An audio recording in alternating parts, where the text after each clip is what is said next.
তো বন্ধুরা আবার একটা নতুন ভিডিও নিয়ে চলে এলাম। আর আজকে যেহেতু রান্না পুজো, তোমাদের দেখিয়েছিলাম আমি কচু শাক তুলেছি। আর সেই কচু শাক তুলে বেছে আর সেদ্ধ করে রেখেছিলাম, একটু ছোলা দিয়েছি। আর নারকেল নিয়ে আসিনি, নারকেল দিয়েই করা হয় যেহেতু নিরামিষ। নারকেলের এত দাম, মানে কি বলবো, এক একটা 70 টাকা করে বলছে, তাই জন্য নেওয়া হয়নি। আর এখানে দেখো ভাজাভুজি করে নিয়েছি, আলু ভাজা, উচ্ছে ভাজা, কাঁচকলা ভাজা, তারপরে পটল ভাজা, আর একটা হচ্ছে কাঁকরেল ভাজা। এ কটা ভাজা করেছি আর কি।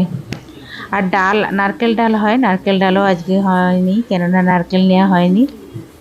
নারকেলের প্রচুর দাম, একটা নারকেল 70 টাকা দাম, তাহলে ভেবে দেখো। আর এখানে চালদা নিয়ে নিয়েছিলাম, চালদাটা 15 টাকা নিয়েছে। তো এটাই কেটে নেওয়া হয়ে গেছে, সব ভাজাভুজি হয়ে গেছে।